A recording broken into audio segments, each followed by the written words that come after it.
Hi, you're on the Reddit Confessions channel. You couldn't keep me happy if your life depended on it. That's what my wife said to me. On a Tuesday, at breakfast, while buttering toast. No fight led up to it. No dramatic pause. She said it like she was commenting on the weather. And I just sat there, chewing too slowly, pretending my insides didn't shatter on the spot. I think I even nodded. Like I agreed with her. What do you even say to that? I'll try harder. You're right. Please don't leave me. I said none of that. I stared at my eggs, which suddenly felt like rubber in my mouth, and mumbled something like, okay. She rolled her eyes and left for work like nothing happened. But it did happen. And the person who made sure I didn't forget it was her best friend. Later that night, Keely dropped by. Yeah, that Keely. The one who always winked when she said hello. The one who made jokes about stealing me if my wife ever blinked too long. The one who made Taryn laugh in ways I hadn't managed in months. I hadn't planned to tell her anything, but she noticed I was quiet. She always noticed. I don't know why that annoyed me. Something wrong? She asked. And like an idiot, I told her, word for word. She sat on the edge of our couch, legs crossed, wine in hand, and said nothing for a moment. Then came the line that would start a landslide. Then let me try. I laughed. I laughed hard. Too hard. I thought she was messing with me. But Keely didn't laugh. She leaned in and whispered, I've seen how she treats you. I've seen you, Lowell. And that was the exact second my world split in two. Because when I looked at her, I didn't feel insulted. I felt seen. For the first time in what felt like years.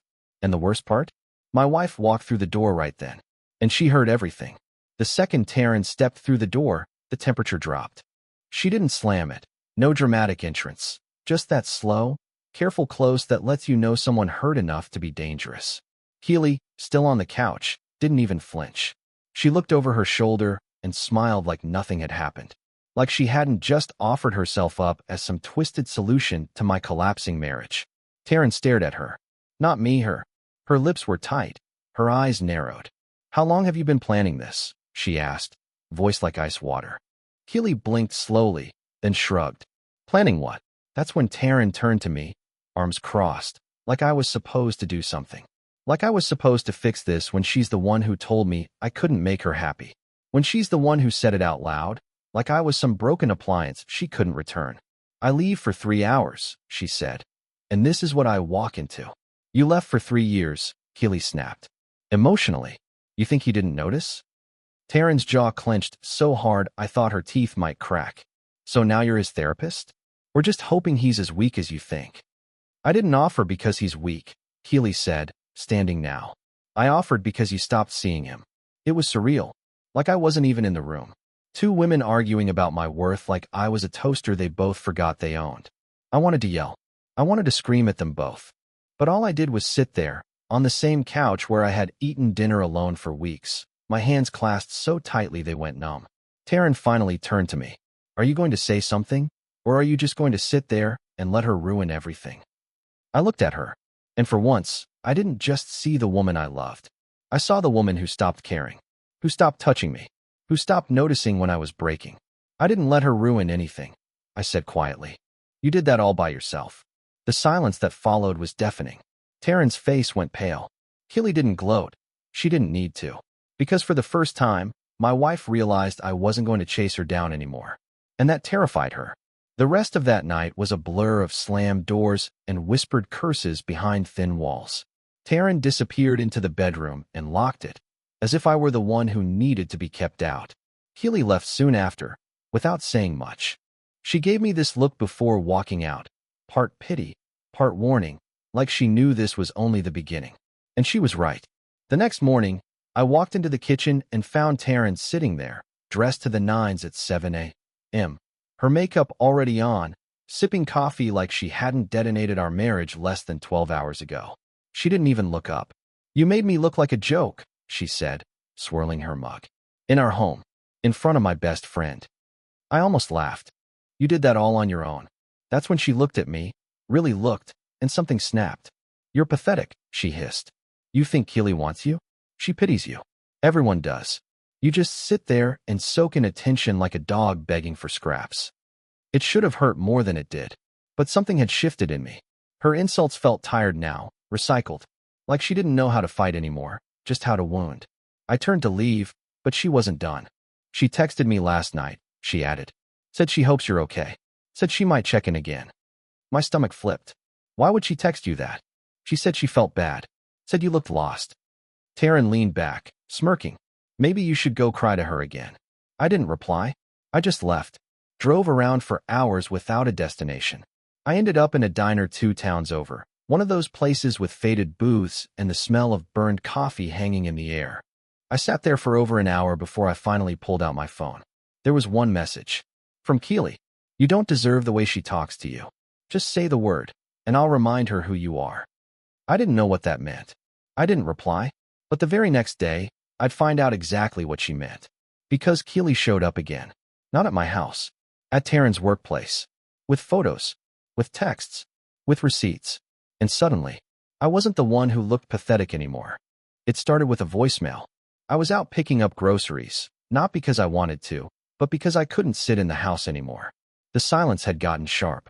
My phone buzzed with a number I didn't recognize, and something told me to listen. Hey, this is Alana from Indigo and Elm, Taryn's staging office. I'm not sure what's going on, but your friend Keely just dropped off something here. Taryn had a bit of a meltdown. You might want to check in. Sorry if this is overstepping. I swear I stopped breathing. I didn't go home. I drove straight to her office. When I got there, I didn't even need to ask which room she was in. Voices were echoing from the back. One of them was my wife's, and she was furious. But not at me. When I stepped inside, Taryn was standing behind her desk, red-faced, holding a stack of printed screenshots. Her manager looked like he wanted to disappear into the drywall. And Keely? She was leaning against the filing cabinet with this calm look on her face, like she was waiting for someone to thank her. I didn't say a word. Taryn's eyes locked on me, and she looked like she'd just been electrocuted. Did you put her up to this? I blinked. Put who up to what? Keely stepped forward and placed the remaining contents of the folder on the desk. I just thought your boss should know the kind of things you text about him during work hours. You know, the part where you said he's got the emotional depth of a paper plate, but a wallet worth tolerating. Or when you sent that selfie from his lake house and called him your sugar landlord. Taryn lunged at the papers like she could somehow erase them if she tore them fast enough. Her manager quietly excused himself, probably to HR. I stepped back into the hallway, heart pounding. Keely followed a minute later. She can't pretend anymore, she said softly. You let her bury you. I'm just pulling you back up. It was too much. Too fast. My head was spinning. Why are you doing this? I asked. Really? Keely didn't blink. Because I don't think it's weak to care. I think it's disgusting when someone uses that against you. And with that, she left. No wink. No smug grin. Just quiet certainty. Later that night, Taryn came home, her eyes hollow. She didn't yell. She didn't cry. She sat across from me at the kitchen table and said, You knew she liked you. You let her do this. I finally looked her in the eyes and said, I didn't let anyone do anything. But for once, someone saw what you refused to. She didn't respond. She just got up and left again. But this time, she didn't come back. For the first time in months, the house was quiet for the right reason. She was gone. No slammed doors. No sarcastic remarks echoing down the hallway. Just silence. I didn't know if it was permanent, but after Taryn left that night, she didn't text, she didn't call, and she didn't come back for her things. Her vanity still had her hairbrush, her drawers still held sweaters I bought her, and her charger was still plugged in beside the bed we hadn't shared in weeks. But I didn't feel relieved. Not yet. Mostly, I felt like I was walking through a crime scene. A life that had been vandalized slowly over years, until only ruins were left. 2 days later, I came home to find a small brown box on the porch. No note, no return address. Inside, my wedding ring. She had left it behind like it was a Netflix DVD she forgot to return. And beneath it, a crumpled photo of us from 5 years ago, bent right through the middle, through my face. I sat on the floor with that photo in my lap for what felt like an hour. I couldn't even cry. I just kept wondering how someone who promised to grow old with me could now treat me like I was some annoying phase she had outgrown. That night, I poured myself a drink. Not to celebrate. Not even to numb the pain. Just to feel something that wasn't guilt or emptiness. And that's when the knock came. Keely. No warning. No text. No drama. Just her standing in the doorway, arms crossed. Eyes searching my face like she already knew what she'd find. I heard she's not coming back. she said, stepping inside like she belonged there. I didn't stop her. She walked past me into the living room, looked around like she was expecting something different. This place feels like someone gave up halfway through a memory, she muttered. I sat down, staring into my glass. She left me like a problem she solved. Keely knelt down in front of me, took the glass from my hand, and set it aside. You were never the problem. You just never fought back. I didn't say anything, not because she was wrong, but because I'd known it deep down all along. I let Taryn walk all over me, humiliate me, dismiss me. I kept thinking that loving her harder would somehow make her love me back the same way. Keely stood up, then did something I didn't expect. She walked to the bookshelf, pulled out one of Taryn's old notebooks, flipped it open, and dropped it on the coffee table. Read that. It was Taryn's handwriting. A list. A checklist, really. Things to do before leaving Jeremy. I scanned down the page. Transfer utilities. Move money from joint to personal. Tell Keely it's just a break, if she asks. Take the cat if possible. Leave him something so he doesn't spiral. Maybe that photo? My chest caved in. It was never a breakdown. It was a plan. I looked up at Keely, stunned, angry, ashamed. She never thought you'd see it, Keely said softly. She wanted to leave you broken, but not mad. You're easier to forget that way. I don't know what came over me then. Maybe it was anger. Maybe it was the last piece of pride I had left. But I grabbed my phone, opened our shared cloud drive, and deleted every photo, every video, every document that had her face on it. Then I looked at Keely and said, help me pack her things. She didn't hesitate.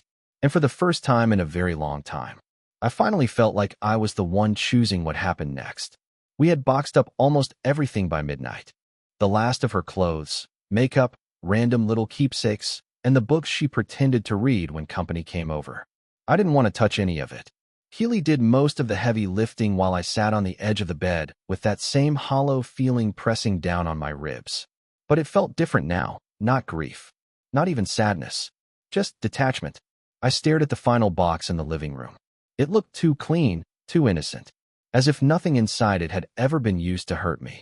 Keely sat across from me, her knees pulled to her chest, and for a moment, it felt like we were two survivors sitting in the wreckage of a fire neither of us started, just helping each other breathe through the smoke. That's when the door handle jiggled. Not a knock, not a buzz. Someone had a key. Before I could even get off the couch, the door swung open. Taryn walked in like she still owned the place, her hair wet, gym bag slung over her shoulder, earbuds in like this was just a normal Thursday. She froze when she saw us, me with my sleeves rolled up, surrounded by labeled boxes, Keely sitting in my hoodie like she lived there now. For a full 5 seconds, no one moved. Then she smiled. Not the smile of someone surprised or embarrassed. It was smug, like she was watching a plan fall right into place. Well, she said, dropping her bag. This is cozy. Why are you here? I asked, standing up too quickly, heart pounding. I figured you'd finally grow a spine, she replied, casually glancing at the boxes. So I waited. Let you burn it all down for me. You always were better at cleaning up other people's messes than living your own life. Keely stood up too, but I stepped between them. I didn't trust Taryn's tone. It was too rehearsed. She walked over to the boxes, bent down, and flipped one open. You know what's funny? She said, digging through her things like a raccoon. I knew you'd find that notebook eventually. That's why I left it. You wanted me to see it? I asked. No, I wanted you to believe you found something private. Makes it easier to play the victim, doesn't it? People like you need to feel betrayed to finally move on. Keely lost it. You're insane. Taryn turned to her and shrugged. You were always jealous of me. So go ahead. Be the rebound. He's great at writing emotional texts and folding laundry when he's sad. Just don't expect passion. That part died years ago. I walked to the door and held it open. You can leave now. She didn't move. Take your things, or don't. I added, barely holding my voice steady. But this manipulation? This ends tonight. Taryn looked at me, something behind her eyes cracking just a little. And then she picked up only her charger from the wall, walked past me, and whispered, He's yours now, Keels. But only because I got bored. Then she was gone again. Keely closed the door behind her and looked at me like she wanted to say something, but didn't. She didn't need to. I walked over to the last box, sealed it shut, and said, I don't know what just happened, but I think I finally believe her. Keely raised an eyebrow. Believe what? That she never loved me. And now, I finally don't love her back. The next morning, Keely was still there. She hadn't left. We didn't talk much after Taryn stormed out. We didn't need to. She made coffee, I made toast, and we moved around each other like we'd been living together for years, quiet, careful, observant. But beneath the calm, I could feel something coiling inside me. Not anger, not even relief. Something else. Something I wasn't ready to name yet. It wasn't until I went into the bedroom to grab the last bag of her clothes that I noticed it. Sitting on my nightstand, right where my wedding ring used to be, was a small black USB stick. I hadn't seen it before, and it definitely hadn't been there the night before. Keely must have seen the look on my face because she walked in just as I was picking it up. "What's that?" she asked. I turned it over in my fingers. No idea. She gave me a slow, suspicious look. She left it on purpose. I know. I plugged it into my laptop and hesitated for a second before opening the only file inside. It was a video, just under 10 minutes long. The title was a date, 6 months ago. I pressed play. At first, I thought it was a prank. It showed the inside of our bedroom, the camera angle facing the bed. The lighting was low. There was soft music in the background. And then as she walked in, Taryn, in a silk robe I didn't recognize. She was laughing, holding a glass of wine. Then a man followed her in. Not me. He had his arm around her waist. She kissed him like it was the most natural thing in the world. Like they'd done it 100 times before. Keely gasped and stepped back. I closed the laptop without watching the rest. She sat on the edge of the bed, stunned. She filmed it. I nodded. My throat felt tight. My hands were shaking. "She wanted you to see it," Keely whispered. "She wanted to humiliate you." "No," I said quietly. "She wanted to make sure I never looked at her the same way again. She wanted to burn the last piece of hope I was still holding on to." I stood there for a long time, staring at the blank laptop screen, trying to decide whether I was more hurt or just numb. The truth is, some part of me always knew. Maybe not the details, not the man, not the timeline, but I knew she'd checked out long before she left. Keely stood up and walked toward me. "I'm sorry. I shouldn't have." "Don't," I said, cutting her off. "You didn't do this." She looked at me, like she was waiting for permission to speak, or move, or run. I didn't know what to say. I didn't know what I wanted anymore. But then, as if reading the silence between us, she leaned in and kissed me. It wasn't dramatic. It wasn't fiery. It was soft, gentle, like she didn't want to scare me off. Like she was waiting for me to decide what that kiss meant. When she pulled away, I didn't speak.